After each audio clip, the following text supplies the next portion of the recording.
And so there's nothing like this push-pull in a step dynamic between a step-parent and a stepchild where I've been trying to create a nice meal, put it on the table, and she just turns her nose up and I don't want to eat that. And now we've got potential conflict. And that exact conflict between a step-parent and a stepchild is radically different than the same conflict between a bio-parent and a bio-child. Very different. That's what we're talking about. Thinking about how are we allocating these things so that we don't create unnecessary friction. Welcome to the Blended Family Breakthrough Podcast. We're your hosts, Mike and Kim. We believe in a world where blended families can experience a future full of hope, connection, and peace. That's why we offer tools, strategies, and guidance that move you from a place of confusion and conflict to experiencing a life of confidence and connection. We're so glad you're joining us for authentic and sometimes comical conversations as we cover everything from romance to parenting, and yes, even dealing with that difficult ex. So if you're ready to experience breakthrough in your blended family, you're in the right place. Let's dive in.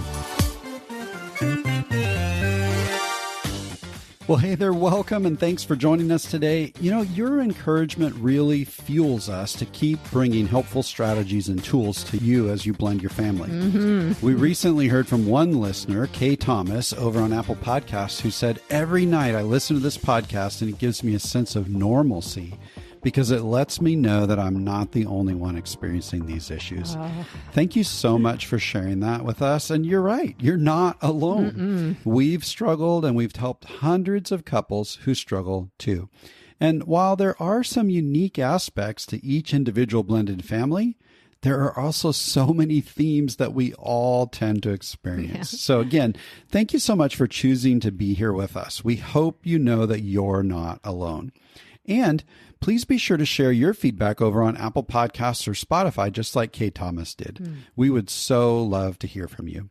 All right, hon, shall we hop into today's episode? Yep, let's do that. All right. We've identified these 4 key facets of parenting that can be especially tricky for blended families. And our goal over the past few weeks has been to help you define and clarify the specific roles and responsibilities of both the step and bio parent. Yep.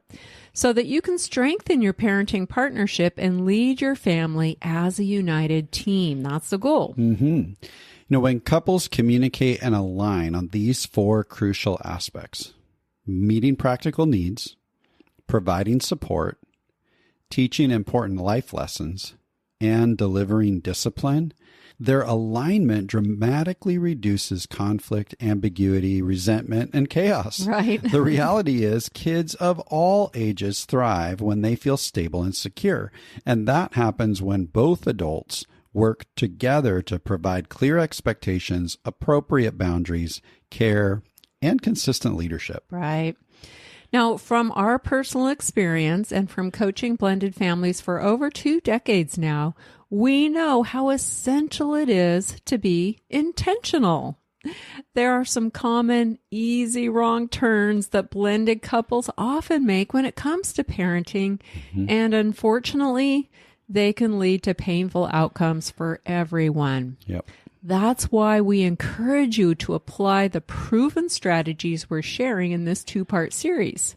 2 weeks ago, we focused on the roles and responsibilities of a step parent. And today, we're focusing on bio parents. Yep. And, you know, as a bio parent, you might be thinking, what? I've been parenting my kids since day one. I already know what I'm doing.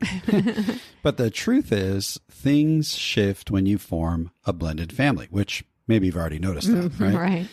The addition of a step-parent inevitably changes the family dynamics, and it takes both adults working together to successfully navigate this new parenting landscape. Exactly. And like we mentioned in part 1 of this discussion, some of what we share today might sound counterintuitive. You might even feel tempted to just dismiss it or think it doesn't apply to your situation. But we challenge you to keep an open mind and hear us out before making that decision. Yeah, I'll never forget coaching a couple about 10 years ago, and we kind of wrapped up the whole process, and the husband said something like, these strategies just aren't common sense, are they? And honestly, he was right. Many of us assume that blended families should just kind of naturally function like a first family, especially when it comes to parenting, right? But that's where so many of us end up taking some wrong turns. You're not in a first family dynamic anymore. And if you try to apply a first family approach to a blended family, you're going to run into some significant challenges. So stick with us here. And if by the end you're still feeling unsure, maybe you have some questions, then just schedule a free coaching call with us. We would love to help you work through any resistance or confusion and kind of figure out how you can apply these strategies to your unique situation. Absolutely. And you know, that couple that we coached 10 years ago, they were able to lean into these strategies even when they didn't fully make sense at first. And today, they've created a strong, connected, and peaceful blended family, which again, that's the ultimate goal. That's what we all want. Yeah. And actually, we've had them right here on the show. So if you want to hear their story, we'll drop a link in the show notes to episode 163 where they share exactly how they made it work. Right. All right, honey, it's time to dive into the first facet of parenting, which is meeting practical needs. And we want to clarify the bio parent's roles and responsibilities for that. If you've been a single bio parent, well, you're used to managing all the practical needs, meals, cleaning, schedules, and activities. But it's exhausting. I know. And when I remarried, I looked forward to sharing the load. But we've got to be intentional about how we allocate responsibilities in a blended family. That's right. Before we offload tasks, even things that seem simple, we've got to set some realistic expectations and collaborate with each other as adults, and then consider the kids' perspectives as well. Start with open conversations. Understand where your partner feels comfortable stepping in and where it might cause some tension. For example, if dinner time is already stressful due to picky eaters, handing over the cooking might create unnecessary friction and stress. Yeah, you know, that actually was something for us, honey. I know you just don't really enjoy cooking that much, right? No, I don't. But I don't mind it, and I've cooked quite a bit. But especially in those early years, it sometimes created some tension because I would work all day and then I would come home. And you were working at that time too. But I would work, I would come home, I would cook a meal. And I would say Annika was a pretty picky eater. Oh, yeah. And so there's nothing like this push-pull in a step dynamic between a step-parent and a stepchild where I've been trying to create a nice meal, put it on the table, and she just turns her nose up at it, and I don't want to eat that. And now we've got potential conflict. And that exact conflict between a step-parent and a stepchild is radically different than the same conflict between a bio-parent and a bio-child. Very different. That's what we're talking about, thinking about how are we allocating these things so that we don't create unnecessary friction. Exactly. Yeah. One of the bio parents' priorities is safeguarding the relationship between their kids and their partner. You know, it might feel natural to have a step parent take on responsibilities like cooking, but if it causes stress, it can harm the emerging step relationships and increase the overall tension in your home. Absolutely. Yeah. You know, we recently spoke with a woman dating a widowed father of 3, and she kind of felt pressure to become an instant mom. And so we spent a little time helping her understand that becoming a step parent is different from being a parent. A step parent can't replace or erase loss and grief or recreate a first family. So we encourage you to check out episodes 81 and 132 in the show notes for a little bit of a deeper understanding of how loss and grief actually impacts the blend.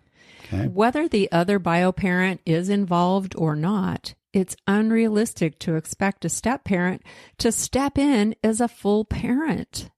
It's also unrealistic to expect kids to accept and honor a step parent the same way as they would a bio parent.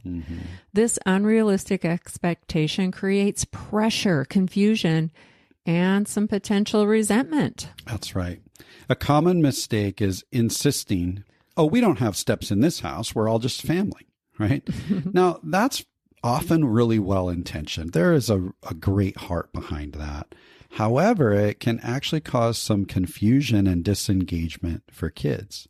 Healthy unity actually comes from embracing the fact that we're in a step-family dynamic rather than trying to pretend that we're in a first family model, right? We don't want to force that on to kids.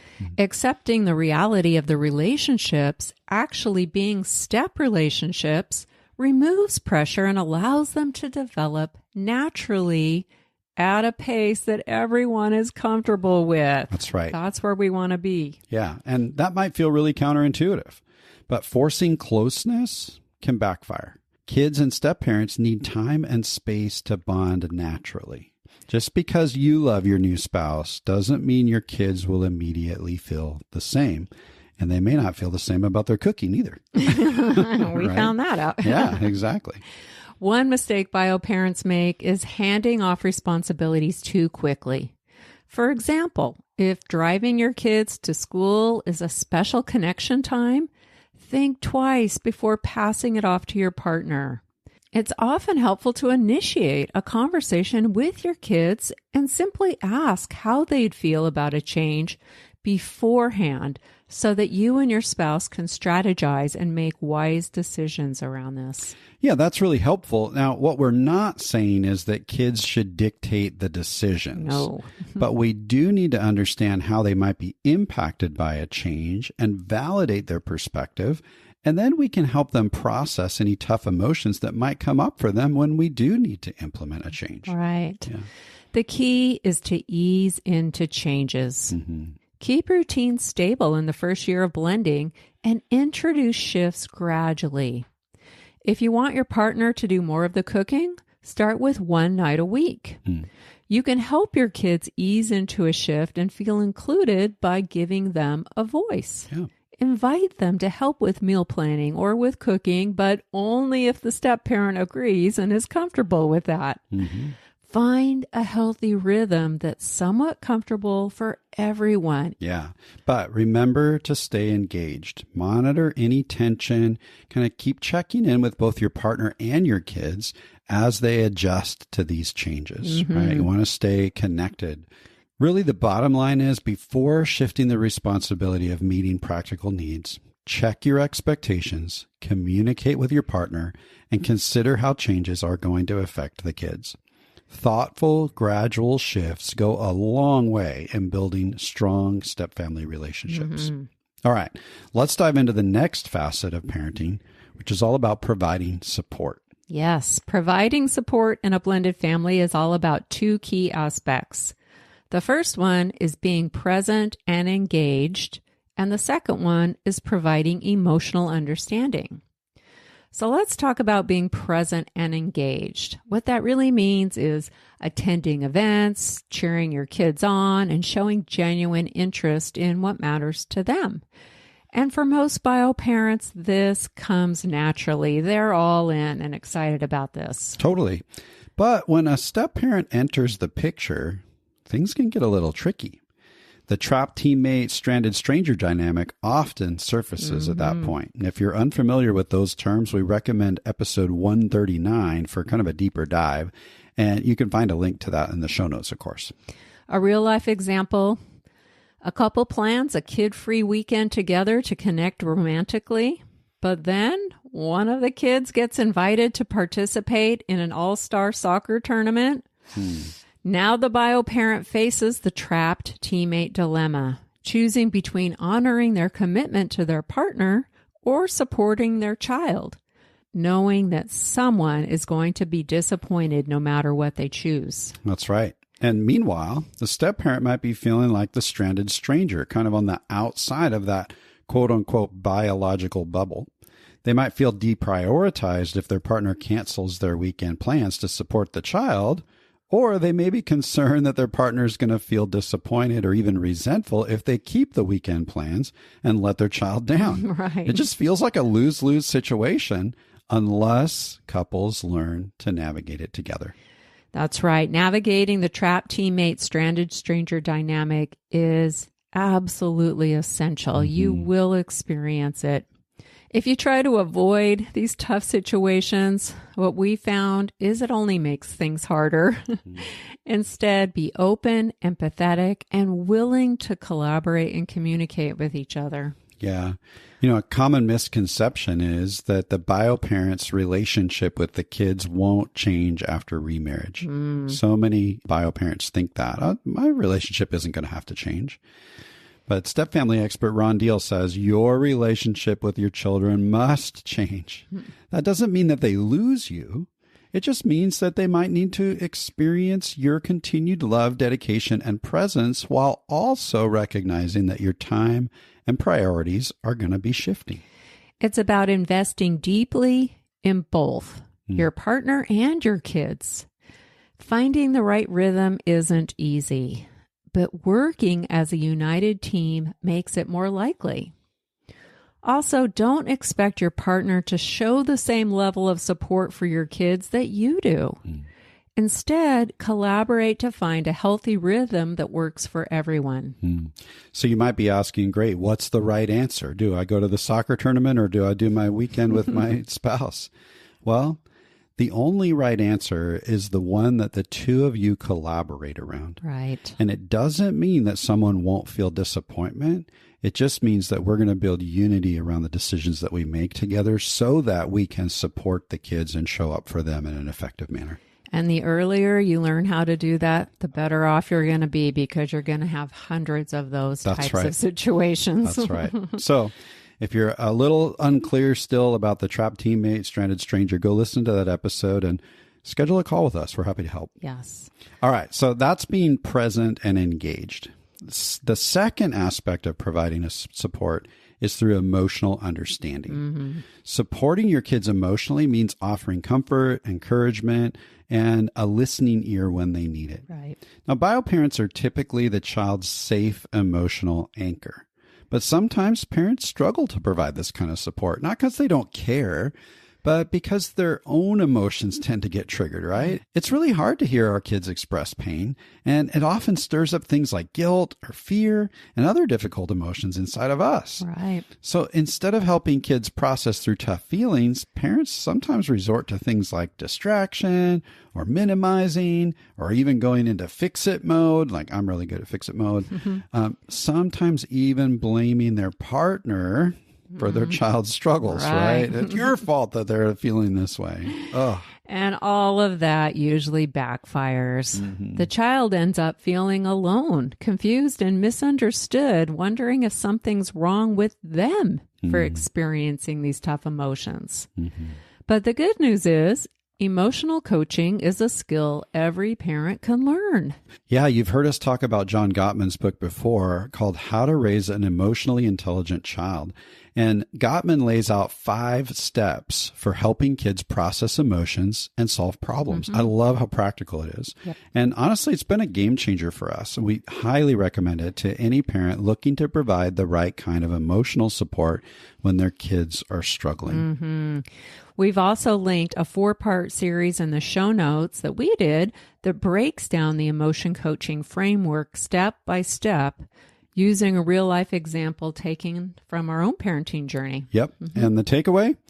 As a bio-parent, expect changes in your relationship with your kids and be intentional about supporting and investing in both your marriage and your children. When your kids are hurting, be willing to set your own discomfort aside so you can provide emotional understanding. Learning and practicing the skill of emotion coaching is going to strengthen your connection and help your kids to feel heard, known, and understood. So work on minimizing the impact of the trapped teammate, stranded stranger dynamic and learning the skill of emotion coaching. Mastering these will help you make united decisions and solve family challenges more effectively. Okay, let's tackle the next facet of parenting, which is teaching important life lessons. That's great. Yeah. As a bio parent, you've worked hard to keep your kids safe, teach values, and model some life skills. Parenting's a big job. We all want to raise well-adjusted, responsible, and resilient kids. But Every parent has blind spots. I certainly did when we got married. Yeah. You've always been a really great mom, doing your best in really tough circumstances. And you were navigating divorce and co-parenting and all the emotions that come with that, right? Yeah, I felt a lot of guilt about the divorce and my daughter Annika now having to move between two homes. That was tough. And my co-parenting challenges stirred up a lot of fear in me and influenced the decisions that I made with parenting. And I didn't realize how many blind spots I actually had until you came into the picture, honey. Oh, it was my fault, yeah. It's hard for me to bring up concerns about Annika's behavior and attitudes without feeling like I was criticizing you. And I know I really wasn't that great at it early on either. Yeah, when you did, I felt judged and I got defensive. I really wanted you to kind of just butt out. But the truth was your concerns were actually valid. Mm-hmm. And this is a pretty common struggle for blended couples. Stepfamily expert Heather Hetchler says bio parents see kids through the lens of love first, while step parents see them through the lens of responsibility first. And that difference can create a lot of tension because the view is really different around the same child. Exactly. Yeah. Love and responsibility, they're both essential in parenting. Neither view is right or wrong, just different. When we embrace that reality, now we can work together as parenting partners.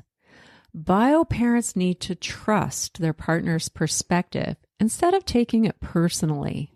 Step parents usually have good intentions and want what's best for the kids. Yeah, I wanted Annika to grow up to be respectful, responsible, and self-controlled. But I saw her leaving messes everywhere and throwing tantrums to get what she wanted and refusing to help out around the house. And I kind of worried that if those patterns continued, she wasn't going to develop the character traits and the skills that she would really need in adulthood. And that's going to put a strain on our family in the meantime. Right.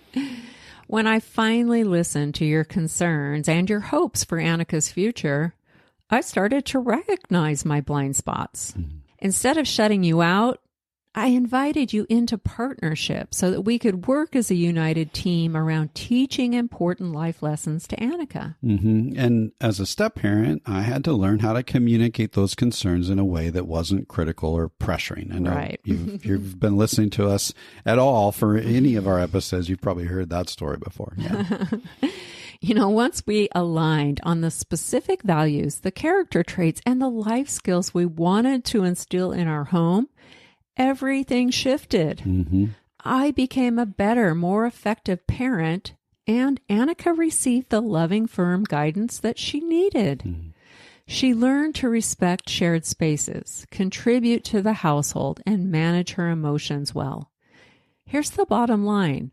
Step parents can add tremendous value in parenting, but only when the bio parent is open to partnership. Absolutely. So how do you build a strong parenting partnership? That's something we help couples with all the time. And if you want to learn our step-by-step process for that, you might consider checking out our Blending Together community. It's the very first thing that we encourage couples to dive into once they join the community. Yeah, and this is a supportive space to learn and connect with other blended couples who are working to create a healthy parenting dynamic in their home. We've also added a few links in the show notes to a few past episodes that'll help you get started in building your parenting partnership. Absolutely. So we've talked about meeting practical needs, providing support in a couple of different ways, right? Teaching important life lessons. Absolutely. Now we need to tackle the final facet of parenting, and that is all about delivering discipline. Now, if a bio parent's priority is to safeguard the relationships between their kids and their partner, then discipline is something that blended couples must pay attention to, very close attention to it. You've heard it before. When a step-parent steps into a disciplinary role too soon, it often leads to relational strain and resistance. To avoid this and to strengthen the relationship between your spouse and your kids, bio parents need to follow a few key parenting practices. First, you can't abdicate your role as the primary disciplinarian. Your spouse might be great at disciplining their own kids, but that doesn't mean that they should take on that role with your children. In a traditional family, it totally makes sense that both parents kind of share an equal load in disciplining, but a blended family is different. Each time you step back and expect your partner to take the lead with discipline, you're actually putting their relationship with your kids at risk. And we don't say this lightly. We've seen time and time again how things go sideways when a step-parent is placed into the disciplinary role too soon. I saw this firsthand with my daughter in her other home. Her stepmom became her primary caregiver for several hours after school, long before they had a chance to build a relational bond. From a child's perspective, receiving discipline before there's a strong connection creates an imbalance of negative versus positive interaction. Instead of fostering acceptance, trust, and closeness, it builds resistance, frustration, even resentment, leaving the step-parent feeling overwhelmed and out of place. Mm-hmm. So, bioparents, it's really in your best interest to protect step relationships. Retaining your role as the primary disciplinarian sets your family up for success and safeguards those relationships. And here's something to consider. If you have an ex-spouse who hears that your new spouse is disciplining their child, that can quickly escalate co-parenting conflicts and even threaten visitation agreements. Mm-hmm. So keeping clear roles in place really helps to avoid these kinds of pitfalls. Right. One mistake bioparents make is assuming that creating connection with your kids falls solely on your spouse's shoulders. But in reality, it's a two-person job, That's just right. like everything else in blended families. Mm-hmm. You can foster their connection by keeping the role of disciplinarian, or you can damage it by stepping aside too soon. Listen, your kids already see you as an authority figure. They trust your guidance and correction. A step-parent, on the other hand, only has positional authority, and it takes time to build relational trust before your kids will respect and respond positively to them. One of the best gifts that you can give your partner and your kids is time and opportunity to build healthy bonds that are unencumbered by the weight of discipline. This can make a huge difference for the entire family. Absolutely. If you need to leave your kids alone with your spouse, which happens sometimes, Sure. then be sure also to use the transfer of power strategy. That approach keeps you in the role of disciplinarian even when you're not present. If you're unsure how that works, check out the link in the show notes. We have a whole episode explaining how to implement the transfer of power effectively. Absolutely. Let's move on to another key parenting practice for a bioparent, and that's to honestly consider your approach to discipline and, if needed, overcome parental paralysis. A bioparent's hesitation to set and enforce boundaries can create chaos, resentment, and instability for the whole family. Let's give an example here. We'll refer to this couple as Jay and Brenda. Brenda has 2 bio kids, and her kids spend about 70% of the time in their home.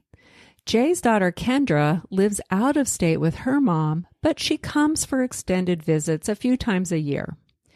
Jay and Brenda, they generally function well as a parenting team, agreeing on the values they want to instill and setting clear expectations in their home. And Brenda stays in the lead with her kids. She does. However, when Kendra comes for a visit, things get complicated. Even though they have a rule of no cell phones at the table, when Kendra continually glances at her phone during dinner, Jay is paralyzed and doesn't call her on it. Instead, he pretends not to notice while the rest of the family watches. Yeah. All right. So Kendra's there for a visit, and a few days later, she tells her dad that she's going out for a run, but she disappears for over 2 hours. Now, Jay and Brenda are kind of panicked, calling and texting her. There's no response. They're driving around looking for her. And Jay finds Kendra at a local coffee shop with a group of kids that he doesn't recognize. Now, Kendra kind of awkwardly tries to defend herself, and she even fabricates a story about how she just ran into these kids.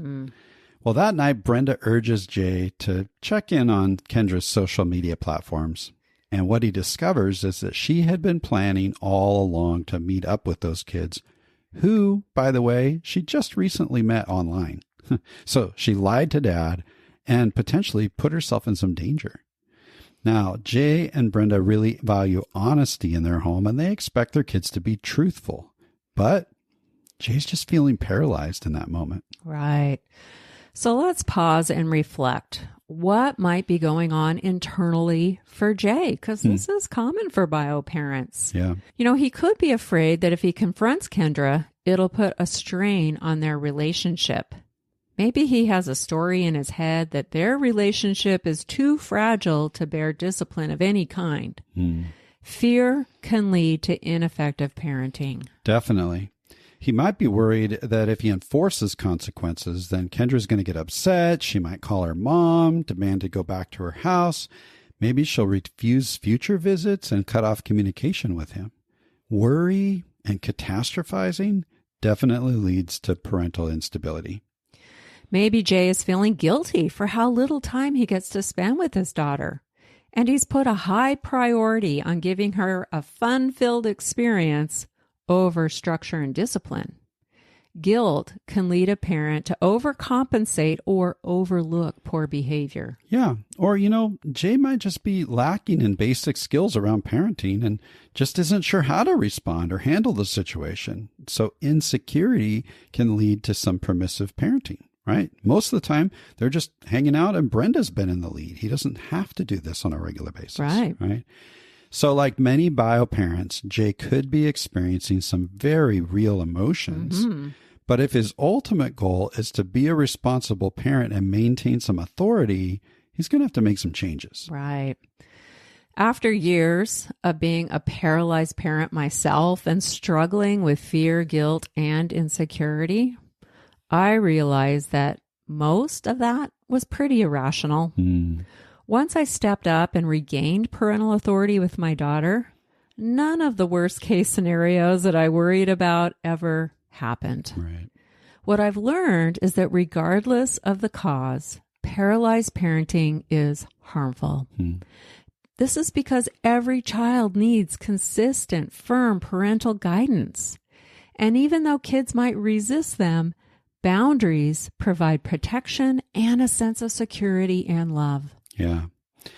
Now, let's consider how Jay's parental paralysis might impact the rest of the family. So if Jay stays paralyzed, what might happen? Well, Brenda is probably going to feel frustrated. She might be thinking, this isn't fair. You let your daughter get away with things that you would never allow my kids to do, or you wouldn't overlook anyway. And over time, she might resent Jay and become a little less cooperative when it comes to parenting. Right. And what about Brenda's kids, Jay's stepkids? They might feel pretty confused and even angry. They see a double standard going on in the home and wonder or even complain, why does Kendra get special treatment? Why is she allowed to do things that we don't? This can erode their respect for their stepfather, Jay, create resentment, and cause division in the family. Sure.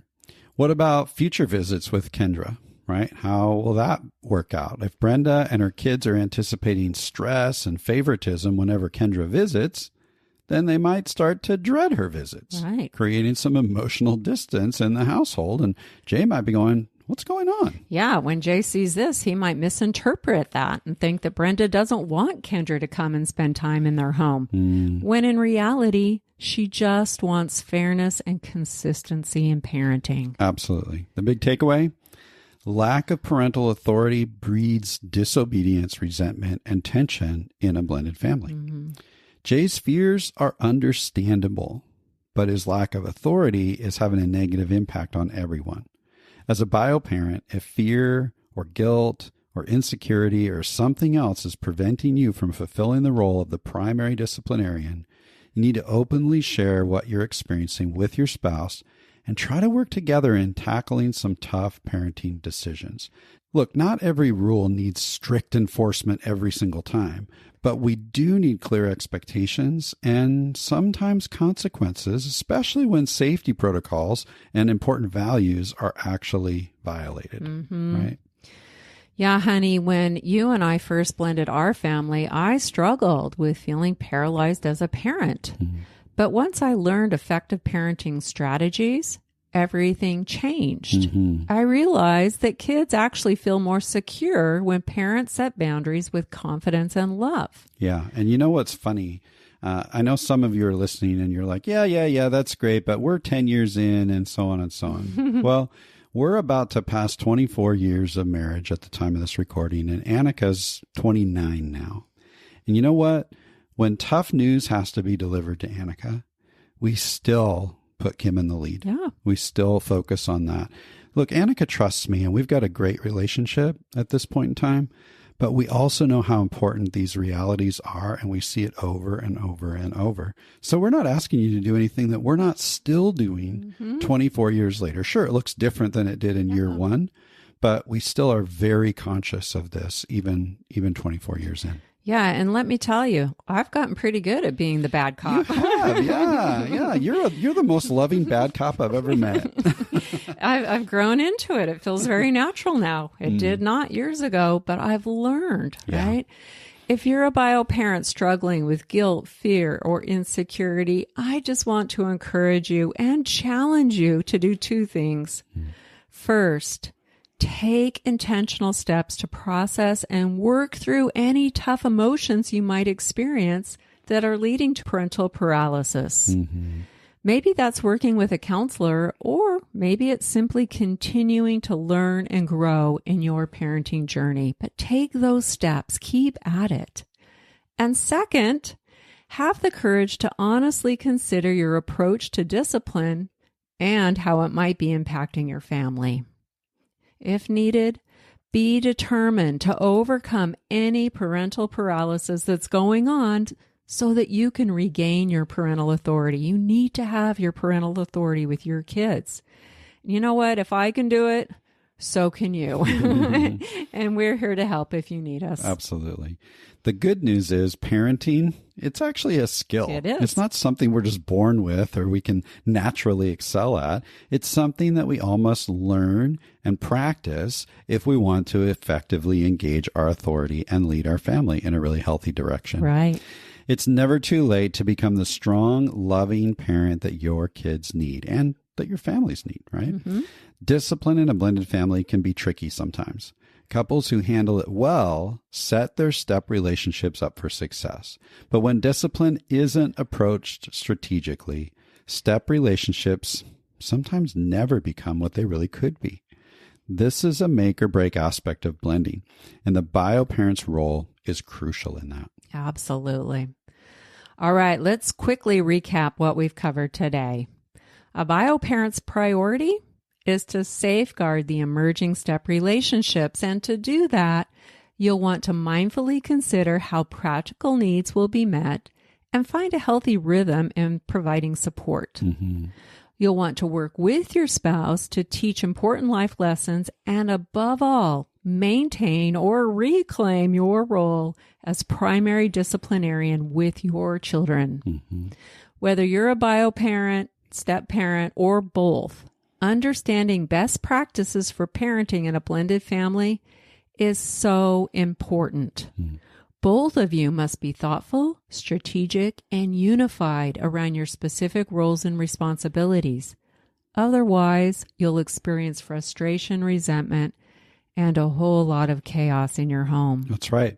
The truth is all children need stability, clear expectations, firm and loving guidance, as well as support and care. Kids living in a blended family dynamic thrive when both the bio and the step parents are united as they lead the family forward. So we hope that over the past few weeks, you've discovered some practical steps that you can take to fulfill your specific role and build an effective parenting partnership, which is going to increase stability and peace in your home. And set the stage for strong bonds and deeper levels of connection and familyness to grow and flourish. Next week, we'll explore another facet of parenting in our Simple Step episode. It's going to be all about effective consequences. So to catch that, you'll need to be following the show. And then in 2 weeks, we're going to be exploring some major obstacles that tend to threaten a blended couple's partnership around parenting. And we'll share how you can avoid or overcome these obstacles and intentionally create stronger alignment. All right. Hey, thanks again so much for joining us today. We're going to make this episode a wrap. Until next time.